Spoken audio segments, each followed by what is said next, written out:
नमस्कार दोस्तों, क्या आप लोग भी रेंट पे रहते हो और आप लोगों के दिमाग में कभी ना कभी ये आया है कि क्यों ना जो हम रेंट पे कर रहे हैं वो ईएमआई के रूप में दिया जाए और एक होम लोन ले लिया जाए, यानी कि एक घर खरीद लिया जाए लोन पे। जो हम रेंट दे रहे हैं वो हम ईएमआई देंगे, हमारा घर भी हो जाएगा और ईएमआई भी रेंट के रूप में पे हो जाएगी। अगर आप ऐसा सोचते हैं तो ये वीडियो आप लोगों के लिए, क्योंकि इस वीडियो में आप लोगों को बताऊंगा कि आप लोगों को क्या डिसीजन लेना चाहिए। तो दोस्तों, मैं हूं रवि और आप सभी आपका अपना चैनल देख रहे हो। चलिए वीडियो को स्टार्ट करते हैं। सबसे पहले तो आप ये समझो कि आप जिस एरिया में रह रहे हो वहां का रेंट क्या है, आप ये कंपेयर करो। फिर आप लोग देखो कि उस एरिया में अगर आप घर खरीदते हो तो वो कितना कॉस्ट पड़ेगा और उसकी ईएमआई कितनी पड़ेगी। एक थिंकिंग तो ये है कि आप लोग थोड़ा सा मैथ कैलकुलेशन करके देख सकते हो। अगर जो मुझे क्वेश्चन आया है उसके अकॉर्डिंग मैं आप लोगों को बताऊं कि एक दिल्ली की लेडी है, वो 28 ईयर्स की हैं और उनका कुछ काम है, साइड वर्क है और वो जॉब भी करती हैं दिल्ली में। तो उनकी जो अर्निंग है वो 65,000 मंथली की है। अब उन्होंने जो मुझे डिटेल सेंड करी उसके अकॉर्डिंग तो मुझे लगा कि उनको अभी घर खरीदना नहीं चाहिए, वो रेंट पे जहाँ पे हैं वो आराम से वहीं रहें और गुजारा करें। ऐसा मैंने क्यों कहा वो मैं आप लोगों को बताता हूँ। देखिए, आप लोग कहीं भी रेंट पे रह रहे हो तो आप लोग सबसे पहले ये डिसाइड करो क्या एक्चुअल में आपको वहाँ पे रहना है, क्योंकि रेंट आप लोग जो पे कर रहे हो वो एक एंड तक पे कर रहे हो। यानी कि आपको 10 महीने रहना है, 1 साल रहना है, तो आपने 12 महीने, 6 महीने या फिर इवन 3 महीने आप लोगों ने पे किया, रह लिया। अब दूसरी चीज इसी में आती है कि अगर आप लोगों को वो लोकेशन नहीं अच्छा लगता है, वहाँ के लोग नहीं अच्छे लगते हैं, तो आप अपना जो घर है वो चेंज कर सकते हो, आप कहीं और दूसरी जगह पर रेंट पे ले सकते हो। लेकिन अगर आपने वहाँ पे घर खरीद लिया, अभी आप कहीं जा करके रह रहे हो, शिफ्ट हुए हो, अभी आपको 1-2 साल हुए हैं, ठीक है, आपने जा करके देखा कि हाँ भैया ये फ्लैट अच्छा है, ये वगैरह वगैरह ये सारी चीज़ें अच्छी हैं, हमें ले लेना चाहिए, आपने ले लिया। फिर आपको कुछ समय बाद समझ में आया कि ये इन्वायरमेंट मेरे लिए नहीं है, ठीक है, फिर वहां पे आप लोगों को लगा कि मैंने ये गलती कर दी।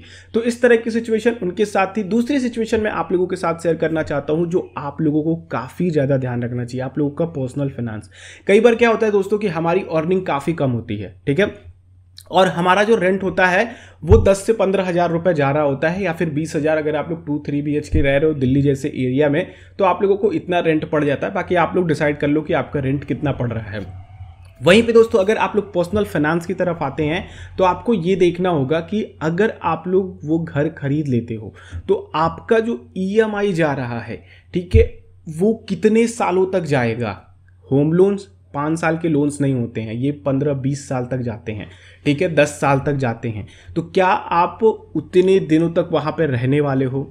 ठीक है, अगर आप उतने दिनों तक रहने वाले हो या फिर आपने बोरिया बिस्तर बांध करके अब बस वहीं पर शिफ्ट ही होना है आप लोगों को, यानी कि आपने अपना होम टाउन छोड़ दिया है, या फिर जो भी पेरेंट्स के साथ आप रह रहे थे या फिर जहाँ भी जॉब आपकी लगी है वहीं पे अब आप लोगों को अपना घर बसेरा करना है, तब तो फिर ठीक है, आपने ईएमआई चुकानी है, चुका दिया आपने।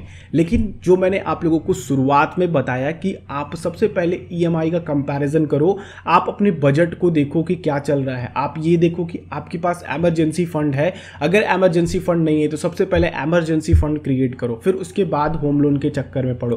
क्योंकि दोस्तों देखो, अगर ईएमआई मिस होती है ना तो फिर बैंक्स की तरफ से बहुत सारे कॉल्स आते हैं, बहुत सारे, कई लोगों को तो धमकियां भी मिलती हैं जो लोग ईएमआईज नहीं चुका पाते हैं। प्लस आप लोगों के क्रेडिट स्कोर वगैरह काफ़ी ज़्यादा खराब होते हैं।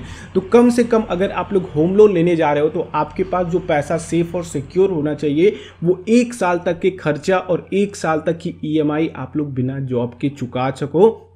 ऐसा अगर आप लोगों के साथ है तो आप लोगों को होम लोन का बर्डन लेना चाहिए। देखिए, मैं आप लोगों को डीमोटिवेट नहीं कर रहा, जो एक्चुअल चीज़ें हैं मैं वो बताने की कोशिश कर रहा हूँ कि अगर आप लोग घर खरीदने की सोच रहे हो तो क्या क्या मुश्किलें आती हैं, क्या क्या देखना पड़ता है। मैं आप लोगों को अपनी पर्सनल स्टोरी बताता हूँ। मैं जब इलाहाबाद शिफ्ट हुआ था तो इलाहाबाद में मैं जब शिफ्ट हुआ था तो मुझे लगा था कि एक घर ले लूँ, उसकी ईएमआई पे करूँगा वगैरह वगैरह, ये सारी चीज़ें मेरे दिमाग में चल रही थी और मैंने घर वर देख भी लिया था। फिर मुझे डिसाइड करना था कि मुझे अभी कहाँ पे रहना है, यहाँ पे रहना है या फिर अपने होम टाउन पे जाना है, ठीक है। तो मैंने जो भी डिसाइड किया कि होम टाउन पे जाना है, मुझे वहीं पे रहना है अभी कुछ साल तक, तो मैंने वहाँ पे ईएमआई का बर्डन नहीं लिया। अगर मैं वहाँ पे वो ले लेता, अगर होम लोन ले लेता तो फिर मुझे वो एक्स्ट्रा ईएमआईज देनी पड़ती। नेक्स्ट चीज़ दोस्तों कि अगर आप लोग होम लोन और रेंट में कंफ्यूज हो रहे हो तो हमेशा एक चीज़ ध्यान रखो, जिससे कि आप लोगों को बिल्कुल कंफर्मेशन हो जाएगी कि आप लोगों को क्या करना है। आप लोग ये ध्यान रखो कि आपका रिटायरमेंट जो है वो कितनी दूर है।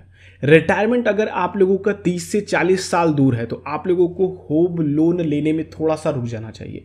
अगर आप 25-30 साल के हो ना तो आप वेट करो कि आप 30 साल को पार कर जाओ, तब जाकर के आप लोग घर के बारे में सोचो। अभी आप लोगों का जो भी पैसा है उसको सेव करने की सोचो, और रेंट पे रह रहे हो रहो और पैसे को सेव करो। 30 साल बाद प्रॉपर्टी की कीमत बढ़ेगी, नो डाउट। आप लोगों के सैलरी भी बढ़ेगी, ठीक है, आप लोगों की अर्निंग सोर्स भी बढ़ेगी। अगर आप लोग किसी पर डिपेंडेंट हो, जैसे कि जॉब पे हो, तो वो सैलरी भी बढ़ाएगा, ऐसी बात नहीं है। तो जैसे जैसे दाम बढ़ेंगे वैसे वैसे आप लोगों की सैलरी भी बढ़ेगी। तो उसके लिए टेंशन मत लीजिए कि भैया आज हम खरीद लेते हैं तो 5 साल बाद कितना होगा, ठीक है। 5 साल बाद अगर आप 10 साल पहले अगर आप 50,000 कमा रहे होते तो आप एक काफ़ी वेल, और वहीं आज अगर आप 50,000 कमा रहे हो तो आप मिडिल क्लास फैमिली भी काफ़ी हार्डली सर्वाइव कर पा रहे हो, ठीक है। तो ये चीज़ें धीरे धीरे चेंज होती रहती हैं, ये चीज़ें आगे भी होती रहेंगी। महंगाई बढ़ेगी, आप लोगों की सैलरीज भी बढ़ेंगी, तो आप लोगों को बर्डन नहीं लेना कि भैया मेरे पास घर नहीं है, घर खरीद लो। घर एक आप लोगों का इमोशनल इन्वेस्टमेंट है, आपको वैल्यू क्रिएट करके नहीं देता। अगर जहाँ पे आप लोगों को रहना है, आप लोगों को इमोशनली अटैच्ड करवाता है, ठीक है। तो आप लोगों को इमोशनल अटैच्ड होना है तो इमोशनली अंदर से भी आपको खुश रहना पड़ेगा। यानी कि आप लोग जो ईएमआईज भर रहे हैं या फिर जो आप लोगों के ऊपर एक्स्ट्रा बर्डन ना पड़े, ठीक है। तो आप लोगों को इमोशनल कैपिटल अपना लॉस नहीं करना है अगर आप लोग घर या फिर रेंट में कंफ्यूज हो।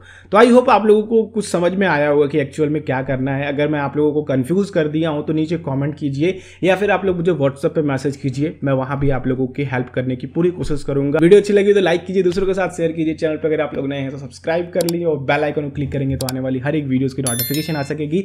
हम लोग नेक्स्ट वीडियो मिलते हैं, तब तक के लिए आप लोगों का दिन शुभ हो। जय हिंद।